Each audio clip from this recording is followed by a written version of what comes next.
fa ampidina ny vidiny internet ireo mpandrara eto Madagasikara ao anatin'ity herinandro ity araka ny fanambarana nataony minisitry ny fampandrosoana nomerika. Tsy mbola fantatra nefa hatreto ny tana ny endrika ilay vidinana fa iankina amin'ny mpandrara tsirairay izany hoy ny fanazavana.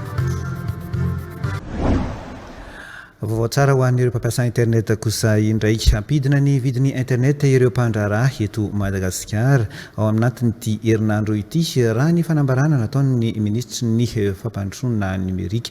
Tsy mbola fantatra nefa hatreto ny na ny endrika izay fampidinana sarany izay fa iankina amin'ny mpandrara tsirairay avy izany.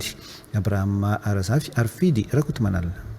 Namarany ministra ny fampandrosoana nomerika Mahefa Andriamampiatana tamin'ny fivirina tamin'ny mpiano gazety Androany fa tokony ena amin'ny herinandro ity ny vidiny internet eto Madagasikara. Tsy mbola nomeny ny Tsipriano Mazava nefa ny amin'ny afidinana na ny fomba anaovan'ny mpandrara azy ny voalaza aloha dia samy ametraka ny sara ny fanaraka amin'ny fahafahany sy ny politika ara-barotra ireo orinasa mpamatsy tolotra internet. Rehefa resaka izahay tamin'ny herinandro dia mifanaiky izy fa manomboka amin'ity herinandro ity dia ampidina ny vidina internet izy ireo amin'ny izay fahafahany izy ireo tsirairay avy.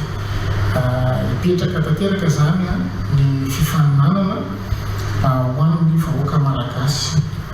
Zavatra tsotra nefa no nazatahan'ny ministera angataka izahay ary nanaiky izy ireo mba isiany rivo-baovao, isiany fifaninanana marina eo amin'ny resaka vidina, isiany fifaninanana eo amin'ny kalitao, isiany fifaninanana eo amin'ny afanganam-pandeha na vitesse, ary indrindra mba isiany fifaninanana eo amin'ny fampiasana vola.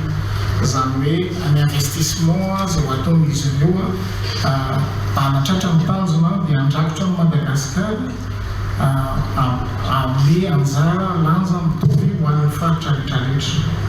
Manoloana ny fitakian'ny mpandrarana lana ny hetra antsoina hoe droit d'assise tena ambaran'ny fanjakana fa tsy manoatra izany amin'ny ankapobeny saingy ilaina aloha hoy ny ministera ny porofo mazava fa tsy misy fiantraikany amin'ny teti-bola sy ny vola miditra ho an'ny fanjakana ny fanafoanana io hetra io.